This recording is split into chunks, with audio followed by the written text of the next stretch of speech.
ಅಂದರೆ ಏನು ಅಂತ. ಪಶುಗಳಲ್ಲಿ ಜೀವಸತ್ವ, ಅನೇಕ ರೀತಿಯ ಜೀವಸತ್ವಗಳು ಪಶುವಿಗೆ ಬೇಕಾಗುತ್ತವೆ. ಹಾಗಿದ್ದರೆ ಈ ಕೊರತೆ ಕಾಯಿಲೆಗಳು ಅಂದರೆ ಏನು ಅಂತ ನಾವು ತಿಳ್ಕೊಳ್ಬೇಕು. ಇದಕ್ಕೆ ಪಶುಗಳಲ್ಲಿ ಜೀವಸತ್ವದ ಕೊರತೆ, ಇನ್ನು ಖನಿಜಗಳ ಕೊರತೆ ಮತ್ತು ಇತರ ಪೌಷ್ಟಿಕಾಂಶಗಳ ಕೊರತೆ, ಕಾರ್ಬೋಹೈಡ್ರೇಟ್ಗಳ ಕೊರತೆ, ಪ್ರೋಟೀನ್ಗಳ ಕೊರತೆ, ಇವೆಲ್ಲ ಕೊರತೆಗಳು ಇದ್ದದ್ದು ಜೊತೆಗೆ ಜೀವಸತ್ವದ ಕೊರತೆ ಆದಾಗ ಏನು ಅಂತ ಹೇಳ್ಬೋದು.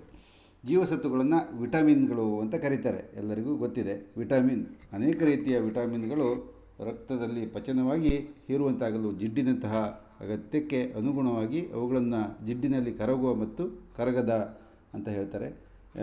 ಇದನ್ನು ಈಗಾಗಲೇ ಒಂದು ಸಲ ಹೇಳಿದ್ದೀನಿ, ಆದರೂ ಸಹಿತ ಮತ್ತೊಂದು ಸಲ ಪುನರಾವರ್ತನೆ ಮಾಡುವ.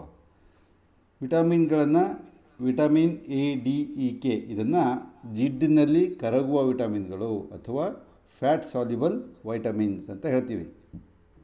ಈ ಬಿ ಕಾಂಪ್ಲೆಕ್ಸ್ ವೈಟಮಿನ್ಗಳು ಇವು ನೀರಿನಲ್ಲಿ ಕರಗುವ ಗುಂಪುಗಳನ್ನಾಗಿ ಸಹಿತ ಇದನ್ನು ಹೆಸರಿಸಿದ್ದೀವಿ.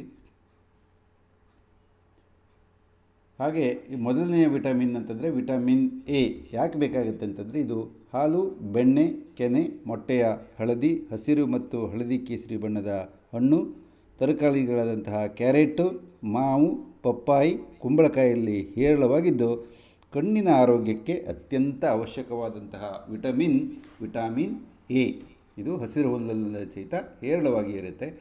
ಕಣ್ಣಿನ ದೃಷ್ಟಿ ಬಳ್ಳಗೊಳ್ಳಲಿಕ್ಕೆ, ಕತ್ತಲು ಮತ್ತು ಬೆಳಕಿನಲ್ಲಿ ದೃಷ್ಟಿಯ ಸಮತೋಲನ ಕಾಪಾಡಲಿಕ್ಕೆ, ಚರ್ಮದ ಮೇಲ್ಮೈ ಆರೋಗ್ಯಕರವಾಗಿ ಕಾಂತಿಯುಕ್ತವಾಗಿರಲು ಈ ವಿಟಮಿನ್ ಎ ಇದರ ಕೊರತೆ ಯಾವುದೇ ಕಾರಣಕ್ಕೆ ನಮಗೆ ಇರಬಾರದು, ಪಶುಗಳಿಗೆ ಇರಬಾರದು. ಆರೋಗ್ಯಪರನ ವೀರ್ಯ ಉತ್ಪಾದನೆಯಾಗಲು ಓರಿಗಳಲ್ಲಿ ಮತ್ತು ಅನ್ನನಾಳ, ವಾಯುನಾಳ, ಮೂತ್ರನಾಳಗಳ ಆರೋಗ್ಯ ಕಾಪಾಡಲು ಎ ಜೀವಸತ್ವ ಮಹತ್ವದ ಪಾತ್ರವನ್ನು ವಹಿಸುತ್ತದೆ ಅಂತ ಹೇಳಿದರೆ ತಪ್ಪಾಗಲಿಕ್ಕಿಲ್ಲ. ದೇಹದಲ್ಲಿ ಈ ಜೀವಸತ್ವದ ಕೊರತೆ ಉಂಟಾದರೆ ಇರುಳುಗುರುಡು ಅಥವಾ ನೈಟ್ ಬ್ಲೈಂಡ್ನೆಸ್ ಆಗುತ್ತೆ. ಎಚ್ಚರ ವಹಿಸದಿದ್ದರೆ ಖಾಯಂ ದೃಷ್ಟಿಹೀನತೆಯೂ ಸಹಿತ ಆಗ್ಬೋದು. ಇದು ವಿಟಮಿನ್ ಎ ಎಂಬ ಜೀವಸತ್ವದ ಒಂದು ಕೊರತೆಯ ಪ್ರಭಾವ.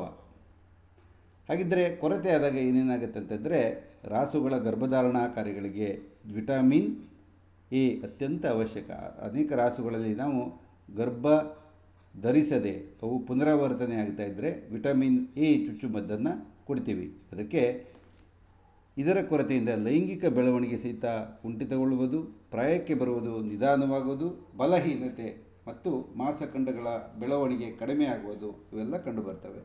ಗರ್ಭಧರಿಸಿದ ಜಾನುವಾರುಗಳಲ್ಲಿ ಜೀವಸತ್ವ ಎ ಕೊರತೆಯಿಂದ ಗರ್ಭಪಾತ ಆಗುತ್ತದೆ.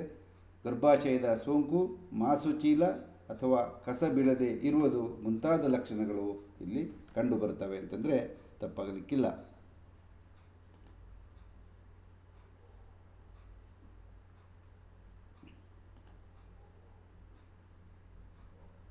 ಕರುಗಳಲ್ಲಿ ಜೀವಸತ್ವ ಎ ಕೊರತೆಯಾಗಿ ಕಣ್ಣುಗಳಲ್ಲಿ ಏನಾಗುತ್ತೆ, ನೀರು ಸುರಿಯುತ್ತೆ ಮತ್ತು ಕುರುಡುತನ ಆಗುತ್ತೆ, ಬಡಕಲಾಗುವುದು ಇತ್ಯಾದಿ ಲಕ್ಷಣಗಳು ಕಂಡುಬರ್ತವೆ. ವಿಟಮಿನ್ ಎ ಜೀವಸತ್ವ ಕೊರತೆ ನಿವಾರಣೆಗೆ ಗರ್ಭಧರಿಸಿದ ರಾಸುಗಳಿಗೆ ಹಸಿರು ಮೇವು ಇರ್ಬೋದು, ದ್ವಿದಳ ಧಾನ್ಯದ ಸೊಪ್ಪುಗಳಾದಂತಹ ಕುದುರೆ ಮಸಾಲೆ, ಸ್ಟೈಲೋಜಾಂತಸ್ ಮುಂತಾದವುಗಳನ್ನು ಸಾಕಷ್ಟು ಪ್ರಮಾಣದಲ್ಲಿ ನೀಡಿದರೆ ಈ ವಿಟಮಿನ್ ಎ ಜೀವಸತ್ವದ ಕೊರತೆ ಸರಿಯಾಗುತ್ತೆ. ಇಲ್ಲವೇ ಕೆಲವೊಮ್ಮೆ ಈ ಅಂಶಗಳನ್ನು ಹೊಂದಿದಂತಹ ಔಷಧಿಗಳನ್ನು ಸಹಿತ ನೀಡಬೇಕಾಗತ್ತೆ. ಇದು ಬಹಳ ಮುಖ್ಯ. ಆದರೆ ಸಾಕಷ್ಟು ಹಸಿರು ಹುಲ್ಲು ಲಭ್ಯವಿರುವಂತಹ ಜಾನುವಾರುಗಳು ಈ ವಿಶೇಷವಾಗಿ ವಿಟಮಿನ್ಗಳ ಕೊರತೆಯನ್ನು ಅವು ಅನುಭವಿಸಲ್ಲ. ಕಾರಣ ಜಾನುವಾರು ಪಾಲಕರು ಈ ಹಸಿರು ಹುಲ್ಲನ್ನು ಜಾಸ್ತಿ ಪ್ರಮಾಣದಲ್ಲಿ ಬೆಳೆದು ಪಶುಗಳಿಗೆ ಕೊಡುವಂತಹ ಒಂದು ಹವ್ಯಾಸವನ್ನು ಹಾಕಿಕೊಂಡರೆ ಬಹಳ ಒಳ್ಳೆಯದು. ಇನ್ನು ಎರಡನೆಯ ವಿಟಮಿನ್, ಇದು ಮೇಧಸ್ಸಿನಲ್ಲಿ ಕರಗುವ ವಿಟಮಿನ್. ಇದು ವಿಟಮಿನ್ ಜೀವಸತ್ವ ಡಿ ಅಂತ ಎ ಡಿ ಅಂತ ಕರಿತೀವಿ. ಇದು ಹಾಲು, ಮೀನು, ಮೊಟ್ಟೆಯ ಹಳದಿಯಲ್ಲಿ ಹೇರಳವಾಗಿರುತ್ತದೆ. ಆದರೂ ಸೂರ್ಯನ ಕಿರಣಗಳು ಚರ್ಮದ ಮೇಲೆ ಬೀಳುವುದರಿಂದ ದೇಹದಲ್ಲಿ ಸಾಕಷ್ಟು ಪ್ರಮಾಣದಲ್ಲಿ ಇದು ಉತ್ಪಾದನೆ ಆಗುತ್ತದೆ. ದೇಹದಲ್ಲಿ ಕ್ಯಾಲ್ಸಿಯಂ ಪ್ರಮಾಣ ಕಾಪಾಡಲು, ಮೂಳೆ ಮತ್ತು ಹಲ್ಲಿನ ಗಡಸುತನ ಕಾಪಾಡುವಲ್ಲಿ ಡಿ ಜೀವಸತ್ವ ಅತ್ಯಂತ ಅವಶ್ಯಕವಾಗಿದೆ ಅಂತಂದರೆ ತಪ್ಪಾಗಲಿಕ್ಕಿಲ್ಲ. ಮತ್ತು ವಿಟಮಿನ್ ಇ ಅಂಶ ಬಹಳ ಮುಖ್ಯ. ಈಗಾಗಲೇ ನೋಡಿದ ಹಾಗೆ ಕ್ಯಾಲ್ಸಿಯಂ ಪ್ರಮಾಣ ವಿಟಮಿನ್ ಡಿ ಮೂಳೆ ಮತ್ತು ಹಲ್ಲಿನ ಗಡಸುತನ ಕಾಪಾಡುವಲ್ಲಿ ಅತ್ಯಂತ ಸಹಕಾರಿಯಾಗಿರುತ್ತೆ. ವಿಟಮಿನ್ ಇ ಸೊಪ್ಪು, ಕಾಯಿ, ಬೀಜ, ತರಕಾರಿ, ಅಡುಗೆ ಎಣ್ಣೆ ಮತ್ತು ಮೊಟ್ಟೆಗಳಲ್ಲಿ ಇದು ಅತ್ಯಂತ ಹೇರಳವಾಗಿದೆ. ವಿಟಮಿನ್ ಇ ಜೀವಸತ್ವ ಈ ದೇಹದಲ್ಲಿ ನಡೆಯುವ ಹಲವಾರು ಪರಿವರ್ತನಾ ಕ್ರಿಯೆಗಳಿಂದ ಉತ್ಪತ್ತಿಯಾಗುವ ವಿಷಕಾರಿ ಅಂಶಗಳ ಇವೇನು ಮಾಡ್ತವೆ ಅಂತಂದರೆ ಜೀವಕಣಗಳಿಗೆ ಹಾನಿ ಮಾಡಿ ಕ್ಯಾನ್ಸರ್ ಮತ್ತಿತರ ಮಾರಣಾಂತಿಕ ಕಾಯಿಲೆಗಳಿಗೆ ದಾರಿ ಮಾಡಿಕೊಡ್ತವೆ. ಈಗ ಈ ಎಲ್ಲ ಅಂಶಗಳನ್ನು ತಡೆಗಟ್ಟಲಿಕ್ಕೆ ವಿಟಮಿನ್ ಇ ಇದು ಅತ್ಯಂತ ಅವಶ್ಯಕವಾಗಿರುತ್ತೆ. ಇದು ಯಾವುದರಲ್ಲಿರುತ್ತೆ ಅಂತಂದರೆ ಹಸಿರು ಸೊಪ್ಪು ಅಥವಾ ಹಸಿ ಸೊಪ್ಪು, ಕಾಯಿ ಮತ್ತು ಬೀಜಗಳು, ಯಾವ್ಯಾವುದು ಶೇಂಗಾ ಬೀಜ ಇರ್ಬೋದು, ಕಡಲೆಕಾಯಿ ಬೀಜ ಇರ್ಬೋದು, ಅಥವಾ ಇನ್ಯಾವುದೇ ರೀತಿಯ ಬೀಜಗಳು, ಅದು ಏಕದಳ ಧಾನ್ಯ ಇರ್ಬೋದು ಅಥವಾ ದ್ವಿದಳ ಧಾನ್ಯದ ಬೀಜ ಇರ್ಬೋದು, ಅದರಲ್ಲಿರುತ್ತೆ. ಅನೇಕ ತರಕಾರಿಗಳಲ್ಲಿ ವಿಟಮಿನ್ ಇ ಜೀವಸತ್ವ ಇರುತ್ತೆ. ಅಡುಗೆ ಎಣ್ಣೆಯಲ್ಲಿರುತ್ತೆ, ಮೊಟ್ಟೆಯಲ್ಲಿ ಅತ್ಯಂತ ಜಾಸ್ತಿ ಪ್ರಮಾಣದಲ್ಲಿ ಇದು ಇರುತ್ತೆ. ಇದು ಏನು ವಿಟಮಿನ್ ಇ ಜೀವಸತ್ವನ ಚೆನ್ನಾಗಿ ನಾವು ಸೇವಿಸುತ್ತಾ ಇದ್ದರೆ ಕ್ಯಾನ್ಸರ್ ಬರುವಂತಹ ಸಾಧ್ಯತೆ ಬಹಳ ಕಡಿಮೆ ಇರುತ್ತೆ. ಈ ಜೀವಸತ್ವ ಎಲ್ಲ ಜೀವಕಣ ಮತ್ತು ಅಂಗಾಂಗಗಳನ್ನು ವಿಷಕಾರಿ ಅಂಶಗಳಿಂದ ರಕ್ಷಿಸಲಿಕ್ಕೆ ಇದು ಸಹಾಯವನ್ನು ಮಾಡುತ್ತೆ. ಆದ್ದರಿಂದ ಆಹಾರದಲ್ಲಿ ಈ ಜೀವಸತ್ವ ಹೇರಳವಾಗಿರುವ ವಸ್ತುಗಳ ಸೇವನೆಯಿಂದ ಈ ವಿಷಕಾರಗಳ ಅಂಶಗಳನ್ನು ನಿಯಂತ್ರಣದಲ್ಲಿ ಇಡಬಹುದು. ಇನ್ನು ವಿಟಮಿನ್ ಕೆ ಅಥವಾ ಜೀವಸತ್ವ ಕೆ ಏನಿದೆ, ಇದು ಅನೇಕ ಹಸಿರು ಸೊಪ್ಪುಗಳಲ್ಲಿ, ಕ್ಯಾಬೇಜಲ್ಲಿರುತ್ತೆ, ಹೂಕೋಸಲ್ಲಿರುತ್ತೆ, ಮೊಟ್ಟೆಯ ಹಳದಿಯಲ್ಲಿ ತುಂಬ ಜಾಸ್ತಿಯಾಗಿರುತ್ತೆ. ದೊಡ್ಡ ಕರುಳಿನಲ್ಲಿರುವ ನಿರುಪದ್ರವಿ ರೋಗಾಣುಗಳಿಂದಲೂ ಸಹಿತ ಇದು ಯಥೇಚ್ಛವಾಗಿ ಉತ್ಪಾದಿಸಲ್ಪಡುತ್ತದೆ. ಕೆ ಜೀವಸತ್ವ ಪೆಟ್ಟಾದ ಗಾಯದಲ್ಲಿ ರಕ್ತ ಹೆಪ್ಪುಗಟ್ಟಿ ತೀವ್ರ ರಕ್ತಸ್ರಾವವನ್ನಾಗುವುದನ್ನು ತಡೆಗಟ್ಟುತ್ತೆ. ಅದಲ್ಲದೆ ಆಂತರಿಕವಾಗಿ ರಕ್ತಸ್ರಾವವಾಗುವುದನ್ನು ಇದು ಬಹಳ ಪರಿಣಾಮಕಾರಿಯಾಗಿ ಇದು ತಡೆಗಟ್ಟುತ್ತೆ. ಇದು ಸಹಿತ ಬಹಳ ಮುಖ್ಯ. ಇನ್ನು ನೀರಿನಲ್ಲಿ ಕರಗುವಂತಹ ಜೀವಸತ್ವಗಳು, ಇವುಗಳನ್ನು ಬಿ ಕಾಂಪ್ಲೆಕ್ಸ್ ವೈಟಮಿನ್ಸ್ ಅಂತ ನಾವು ಕರಿತೀವಿ. ಇದರಲ್ಲಿ 9 ವಿಧದ ಜೀವಸತ್ವಗಳಿದ್ದಾವೆ. ಅದು ಮೊದಲನೇದು ಜೀವಸತ್ವ B1ಗೆ ಥಯಾಮಿನ್ ಅಂತ ಕರೀತಾರೆ, ಥಯಾಮಿನ್ ಅಂತ. B1 ಜೀವಸತ್ವ ಪಾಲಿಷ್ ಮಾಡದ ಅಕ್ಕಿ ಕಾಳುಗಳಲ್ಲಿ ಯಥೇಚ್ಛವಾಗಿದ್ದು ಆಹಾರದಲ್ಲಿನ ಶರ್ಕರ ಪಿಷ್ಟಗಳನ್ನು ಶಕ್ತಿಯಾಗಿ ಪರಿವರ್ತಿಸಲು ಅತ್ಯಂತ ಅವಶ್ಯಕತೆ ಇದೆ. ಇದಲ್ಲದೆ ಇದರ ಕೊರತೆ ಉಂಟಾದಾಗ ಬೆರಿ ಎಂಬ ಕಾಯಿಲೆ ಮನುಷ್ಯರಲ್ಲಿ ತಲೆದೋರುತ್ತೆ. ಹೃದಯ ಮತ್ತು ನರಗಳಿಗೆ ಸಂಬಂಧಪಟ್ಟ ದೌರ್ಬಲ್ಯಗಳು ಸಹಿತ ಈ B1 ಬಿ ಕಾಂಪ್ಲೆಕ್ಸ್ ವೈಟಮಿನ್ನಿಂದ ಇದಾಗಬಹುದು. ಮೆಲುಕಾಡಿಸುವ ಪ್ರಾಣಿಗಳಲ್ಲಿ ಇದು ಉದರದಲ್ಲಿರುವಂತಹ ಸೂಕ್ಷ್ಮಾಣುಗಳಿಂದ ಇದು ಉತ್ಪನ್ನವಾಗುತ್ತದೆ. ಇದರ ಕೊರತೆಯಾದರೆ ಪೋಲಿಯೋ ಎನ್ಸೆಫಲೋಮಲೇಷಿಯಾ ಎಂಬ ಒಂದು ವಿನೂತನ ಕಾಯಿಲೆ ಇದು ಜಾನುವಾರುಗಳಲ್ಲಿ ಉಂಟಾಗುತ್ತದೆ. ಜೀವಸತ್ವ ಬಿ ಹೈನುರಾಸುಗಳ ಹೊಟ್ಟೆಯೊಳಗೇ ತಯಾರಾಗುವುದರಿಂದ ಇದರ ಕೊರತೆ ಅಷ್ಟಾಗಿ ಕಂಡುಬರುವುದಿಲ್ಲ. ಜಾನುವಾರುಗಳಲ್ಲಿ B1 ಕೊರತೆ ಕಂಡುಬರುವುದಿಲ್ಲ. ಆದರೆ ತುಂಬ ಅಸಿಡಿಟಿ ಜಾಸ್ತಿ ಆದಾಗ, ಅವುಗಳಿಗೆ ಆಮ್ಲತೆ ಜಾಸ್ತಿ ಆದಾಗ ಏನಾಗುತ್ತೆ, ಈ ವಿಟಮಿನ್ B1 ಇದು ಉತ್ಪನ್ನ ಆಗೋದಿಲ್ಲ. ಯಾಕಂದರೆ ಸೂಕ್ಷ್ಮಾಣುಜೀವಿಗಳು, ಹೊಟ್ಟೆಯಲ್ಲಿರುವಂತಹ ಸೂಕ್ಷ್ಮಾಣುಜೀವಿಗಳು ಸತ್ತು ಹೋಗೋದ್ರಿಂದ ಅದಕ್ಕೆ ವಿಟಮಿನ್ B1 ಕೊರತೆ ಆಗಿಬಿಟ್ಟು ಅನೇಕ ಮೆದುಳಿನ ತೊಂದರೆ ಇತ್ಯಾದಿಗಳು ಕಾಣಿಸಿಕೊಳ್ಳಬಹುದು. ಆದರೆ ಈ ವಿಟಮಿನ್ B1 ತಯಾರಾಗಲಿಕ್ಕೆ ಕೋಬಾಲ್ಟ್ ಅಂಶ ಸಹಿತ ಬೇಕಾಗುತ್ತೆ. ಕಾರಣ ಜಾನುವಾರುಗಳಿಗೆ ಕೋಬಾಲ್ಟ್ ಕೊರತೆ ಇರುವ ಆಹಾರ ನೀಡಿದರೆ ಬಿ ಜೀವಸತ್ವದ ಕೊರತೆ ಇದರಲ್ಲಿ ಉಂಟಾಗಬಹುದು. ಈ ಕೊರತೆಯ ಲಕ್ಷಣಗಳೆಂದರೆ ರಾಸುಗಳು ಹಸಿವು ಕಳೆದುಕೊಂಡು ಬಡಕಲಾಗುವುದು, ಕೂದಲು ತನ್ನ ಹೊಳಪನ್ನು ಕಳೆದುಕೊಂಡು ಕೆಂಪು ಅಥವಾ ಕಂದು ಬಣ್ಣಕ್ಕೆ ಅದು ತಿರುಗುತ್ತೆ. ಇಷ್ಟೇ ಅಲ್ಲ, ಪಶುಗಳು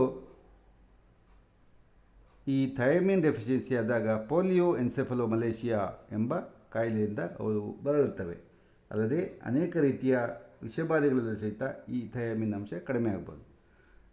ಜೀವಸತ್ವ B2 ಅಥವಾ ರೈಬೋಫ್ಲಾವಿನ್ B1 B2 ಇದು ಮೊಟ್ಟೆ, ಮಾಂಸ, ಕಾಳು ಮತ್ತು ಹಾಲಿನಲ್ಲಿ ಹೇರಳವಾಗಿರುತ್ತೆ. ಮೊಟ್ಟೆ, ಮಾಂಸ, ಕಾಳಿನಲ್ಲಿ ಮತ್ತು ಹಾಲಿನಲ್ಲಿ ಹೇರಳವಾಗಿರುತ್ತೆ. ಕಾರಣ ಪಶುವಿನ ಹಾಲು ಅತ್ಯಂತ ಪೌಷ್ಟಿಕಾಂಶ ಆಹಾರ, ಮೊಟ್ಟೆಯು ಸಹಿತ ಒಂದು ಪೌಷ್ಟಿಕಾಂಶವನ್ನು ಹೊಂದಿದ ಆಹಾರ. ಜೀವಸತ್ವ ಆಹಾರದಲ್ಲಿನ ಶರ್ಕರೆ ಪಿಷ್ಟ ಮತ್ತು ಕೊಬ್ಬಿನ ಅಂಶ ಶಕ್ತಿಯಾಗಿ ಪರಿವರ್ತನೆಗೊಳ್ಳಲು ಅತ್ಯಂತ ಅವಶ್ಯಕ. ಈ ಜೀವಸತ್ವದ ಕೊರತೆ ಉಂಟಾದಾಗ ಬಾಯಿ, ತೂಟಿ, ನಾಲಿಗೆಗಳಲ್ಲಿ ತುಂಬ ಹುಣ್ಣುಗಳಾಗುತ್ತವೆ. ಅದು ಅನೇಕರಿಗೆ ಅನುಭವ ಆಗಿರ್ಬೋದು. ಈ ಬಾಯಿ, ತೂಟಿ ಮತ್ತು ನಾಲಿಗೆಯಲ್ಲ ಆದಂತಹ ಹುಣ್ಣುಗಳನ್ನು ಕಡಿಮೆ ಮಾಡಲಿಕ್ಕೆ ಈ ಬಿ ಕಾಂಪ್ಲೆಕ್ಸ್ ವೈಟಮಿನ್ ಚುಚ್ಚುಮದ್ದು ಅಥವಾ ಈ ಗುಳಿಗೆಗಳನ್ನು ಕೊಡ್ತಾರೆ. ಇದರಲ್ಲಿಯೂ ಪಶುಗಳು ಚರ್ಮಕ್ಕೆ ಸಂಬಂಧಿಸಿದ ಕಾಯಿಲೆಗಳಿಂದ ಸಹಿತ ಇದರಲ್ಲಿ ಬಳಲ್ತವೆ. ಕೊರತೆ ಆದಾಗ ಕರುಗಳ ಬಾಯಿಗಳಲ್ಲಿ ಹುಣ್ಣಾಗುತ್ತದೆ, ಲೋಳ್ಪದರದ ಸೀಳುತ್ತದೆ, ಹಸಿವು ಕಡಿಮೆ ಆಗುತ್ತದೆ ಮತ್ತು ಕೂದಲು ಉದುರುವುದು ಮತ್ತು ಬೇದಿ ಇತ್ಯಾದಿಗಳು ಸಹಿತ ಬಹಳ ಸಾಮಾನ್ಯವಾಗಿ ಆಗಬಹುದು. ಅಷ್ಟೇ ಅಲ್ಲ, ಈ ಪಶುಗಳಲ್ಲಿ B1 ಕೊರತೆ ಆದಾಗ ಲೋಳ್ಪದರದ ಸೀಳುವಿಕೆ ಬಹಳ ಜಾಸ್ತಿ. ಇನ್ನು ಜೀವಸತ್ವ B3, ಇದಕ್ಕೆ ನಯಾಸಿನ್ ಅಂತ ಕರೀತಾರೆ. ಇದು ಬೇಳೆಕಾಳುಗಳು, ಧಾನ್ಯಗಳು, ಹಾಲು, ಮಾಂಸದಲ್ಲಿ ಹೇರಳವಾಗಿರುವ B3 ಜೀವಸತ್ವ ಆಹಾರದಲ್ಲಿನ ಶರ್ಕರೆ ಪಿಷ್ಟ, ಕೊಬ್ಬು ಮತ್ತು ಪ್ರೋಟೀನ್ಗಳ ಪರಿವರ್ತನೆಗೆ ಅತ್ಯಂತ ಸಹಕಾರಿ. B3 ಜೀವಸತ್ವದ ಕೊರತೆಯಾದಾಗ ಪರಿವರ್ತನಾ ಕಾರ್ಯಗಳಿಗೆ ಧಕ್ಕೆ ಉಂಟಾಗಿ ದೇಹದಲ್ಲಿರುವಂತಹ ಶಕ್ತಿಯ ಉತ್ಪಾದನೆ ಕುಂಠಿತಗೊಳ್ಳುತ್ತದೆ. ಇದು B3. ಇದು ಮಾಂಸದಲ್ಲಿ ಹೇರಳವಾಗಿರೋದು. ಸಸ್ಯಾಹಾರಿಗಳಲ್ಲಿ ಇದರ ಕೊರತೆ ಉಂಟಾಗುವುದು ಬಹಳ ಸಹಜ. ಪರಿಣಾಮವಾಗಿ ಈ ಪಶುಗಳು ಚರ್ಮ, ನರಮಂಡಲ ಮತ್ತು ಜೀರ್ಣಕ್ರಿಯೆಗೆ ಸಂಬಂಧಪಟ್ಟ ಕಾಯಿಲೆಯಿಂದ ಬಳಲ್ತವೆ. B1, B6, B12, B3 ಇತ್ಯಾದಿ. B6 ಇದಕ್ಕೆ ಪೈರಡಾಕ್ಸಿನ್ ಅಂತಾರೆ. B1 ಥಯಾಮಿನ್, B2 ರೈಬೋಫ್ಲಾವಿನ್, B3 ಮತ್ತು B6 ಪೈರಡಾಕ್ಸಿನ್. ಇದು ಸಹಿತ ಈ ಕಾಳುಗಳು, ಮೊಟ್ಟೆಗಳು, ಮಾಂಸ, ತರಕಾರಿಗಳಲ್ಲಿ ಹೇರಳವಾಗಿರುತ್ತೆ. B6 ಜೀವಸತ್ವ ಆಹಾರದಲ್ಲಿರುವ ಪ್ರೋಟೀನ್ಗಳನ್ನು ಶಕ್ತಿಯಾಗಿ ಪರಿವರ್ತಿಸಲು ಸಹಾಯ ಮಾಡುತ್ತದೆ. ಈ ಕೊರತೆ ಉಂಟಾದಾಗ ರಕ್ತಹೀನತೆ, ವಿಪರೀತ ಸುಸ್ತಾಗೋದು, ಹಸಿವೆ ಆಗದಿರೋದು, ಚರ್ಮದ ಹೊಳಪು ಹಾಳಾಗುವುದು, ಕೂದಲು ಉದುರುವಿಕೆ ಅತ್ಯಂತ ಜಾಸ್ತಿ ಮತ್ತು ಅಪಸ್ಮಾರ ಇತ್ಯಾದಿಗಳು ಉಂಟಾಗ್ತವೆ. ಇನ್ನು ಬಯೋಟಿನ್, ಕಾಳು, ಬೀಜ ಮತ್ತು ಮೊಟ್ಟೆಗಳಲ್ಲಿ ಹೇರಳವಾಗಿರುವ ಈ ಜೀವಸತ್ವ ಆಹಾರದಲ್ಲಿನ ಕೊಬ್ಬು ಮತ್ತು ಶರ್ಕರ ಪಿಷ್ಟಗಳನ್ನು ಶಕ್ತಿಯಾಗಿ ಪರಿವರ್ತಿಸಲು ಅತ್ಯಂತ ಅವಶ್ಯಕ. ಬಯೋಟಿನ್ ಕೊರತೆ ಉಂಟಾದಾಗ ತುಟಿ, ನಾಲಿಗೆ, ಚರ್ಮಕ್ಕೆ ಸಂಬಂಧಪಟ್ಟ ಕಾಯಿಲೆಗಳು ತಲೆದೋರ್ತವೆ. ಮಾಂಸಖಂಡಗಳ ನೋವು, ಅಜೀರ್ಣ, ಕೂದಲು ಉದುರುವುದು, ಚರ್ಮ ರೋಗ, ಒರಟು ಚರ್ಮ ಇತ್ಯಾದಿಗಳು ಈ ಬಿ ಕಾಂಪ್ಲೆಕ್ಸ್ ಡೆಫಿಷಿಯನ್ಸಿಯಿಂದ ಬರಬಹುದು. ಇನ್ನು ಫೋಲಿಕ್ ಆಮ್ಲ, ಆರೋಗ್ಯವಂತ ಪಶುಗಳು ತಾವೇ ಇದನ್ನು ಸೂಕ್ಷ್ಮಾಣು ಜೀವಿಗಳ ಸಹಾಯದಿಂದ ಉತ್ಪಾದನೆಯನ್ನು ಮಾಡ್ತವೆ. ಇನ್ನು ಸಾಮಾನ್ಯವಾಗಿ ಪಶುಗಳಲ್ಲಿ ನೈಸರ್ಗಿಕವಾಗಿ ಉತ್ಪನ್ನವಾಗುವ ಈ ಜೀವಸತ್ವ ಹಸಿರು ಹುಲ್ಲು, ತರಕಾರಿ, ಸೊಪ್ಪು, ಕಾಳುಗಳಲ್ಲಿ ಹೇರಳವಾಗಿರುತ್ತದೆ ಮತ್ತು ರಕ್ತ ಕಣಗಳು ಮತ್ತು ನರಗಳ ಬೆಳವಣಿಗೆಯಲ್ಲಿ ಅತ್ಯಂತ ಮಹತ್ವದ ಪಾತ್ರವನ್ನು ಇದು ವಹಿಸುತ್ತದೆ. ಭ್ರೂಣಾವಸ್ಥೆಯಲ್ಲಿನ ಕರುವಿನ ನರಗಳ ಬೆಳವಣಿಗೆಗೆ ಫೋಲಿಕ್ ಆಮ್ಲ ಅತಿ ಮಹತ್ವದ ಪಾತ್ರ ವಹಿಸುತ್ತದಾದ್ದರಿಂದ ಗರ್ಭಧರಿಸಿದ ಮೊದಲ 3 ತಿಂಗಳು ಈ ಜೀವಸತ್ವ ಬಹಳ ಅವಶ್ಯ ಅಂತ ಹೇಳ್ಬೋದು.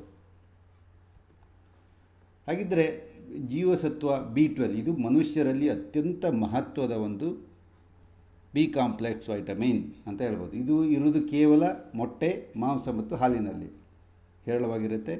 ರಕ್ತಕಣ ಮತ್ತು ನರಗಳ ಬೆಳವಣಿಗೆಯಲ್ಲಿ ಇದರ ಪಾತ್ರ ಬಹಳ ಮುಖ್ಯ. ಕಾರಣ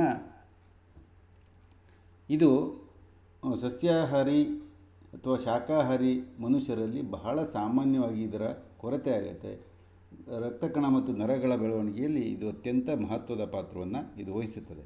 ಇದರ ಕೊರತೆ ಉಂಟಾದರೆ ರಕ್ತಹೀನತೆ ಆಗ್ಬೋದು, ಜೋಮ್ ಹಿಡಿಯುವುದು, ಸ್ಪರ್ಶಹೀನತೆ ಆಗ್ಬೋದು, ರೋಗ ಪ್ರತಿರೋಧಕಗಳ ಶಕ್ತಿ ಕಡಿಮೆ ಆಗೋದು, ನರಗಳ ದೌರ್ಬಲ್ಯದಿಂದ ಪಶುಗಳು ಇರ್ಬೋದು, ಮನುಷ್ಯರು ಇರ್ಬೋದು. ಮನುಷ್ಯರಲ್ಲಿ ಇದನ್ನು ಬಹಳ ಸಾಮಾನ್ಯವಾಗಿ ಇದನ್ನು ಆಗಾಗ ಎಸ್ಟಿಮೇಟ್ ಮಾಡ್ತಾ ಇರ್ತಾರೆ. ಅನೇಕ ಜನರಲ್ಲಿ, ಅದರಲ್ಲೂ ಶಾಕಾಹಾರಿ ಮನುಷ್ಯರಲ್ಲಿ ಇದರ ಕೊರತೆ ಬಹಳ ಸಾಮಾನ್ಯ. ಇದರ ಕೊರತೆಯ ಲಕ್ಷಣಗಳು ಅಂತಂದರೆ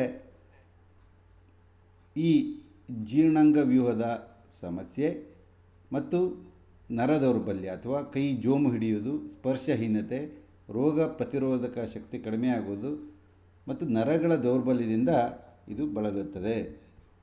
ವಿಟಮಿನ್ ಸಿ ಅಥವಾ ಅಸ್ಕಾರ್ಬಿಕ್ ಆಮ್ಲ ಇದು ಸಹಿತ ಅತ್ಯಂತ ಮಹತ್ವದ ಒಂದು ವಿಟಮಿನ್. ಇದು ಯಾವುದರಲ್ಲಿರುತ್ತೆ ಅಂತಂದರೆ ಟೊಮೆಟೊದಲ್ಲಿರುತ್ತೆ, ಬೆಟ್ಟದ ನಲ್ಲಿಯಲ್ಲಿರುತ್ತೆ, ಕಿವಿ ಹಣ್ಣಿನಲ್ಲಿರುತ್ತೆ ಮತ್ತು ಹುಳಿ ಇರುವ ಯಾವುದೇ ಹಣ್ಣು ಮತ್ತು ತರಕಾರಿಗಳಲ್ಲಿ ಇದು ಹೇರಳವಾಗಿರುವ ಜೀವಸತ್ವ. ಗಾಯವಾದಾಗ ವಾಸಿ ಮಾಡುವಂತಹ ಕಣದ ಬೆಳವಣಿಗೆ ಮತ್ತು ರಕ್ತನಾಳ ಮತ್ತು ಎಲುಬಿನ ಗಡಸುಗೊಳ್ಳುವಿಕೆಯಲ್ಲಿ ಸಹಿತ ಇದು ಅತ್ಯಂತ ಮಹತ್ವದ ಒಂದು ಪಾತ್ರವನ್ನು ಈ ಜೀವಸತ್ವ ಸಿ ಇದು ಅಸ್ಕಾರ್ಬಿಕ್ ಆಮ್ಲ ಇದು ಮಾಡುತ್ತದೆ. ಅದು ಒಂದು ಆ್ಯಂಟಿ ಆಕ್ಸಿಡೆಂಟ್ ಸಹಿತ.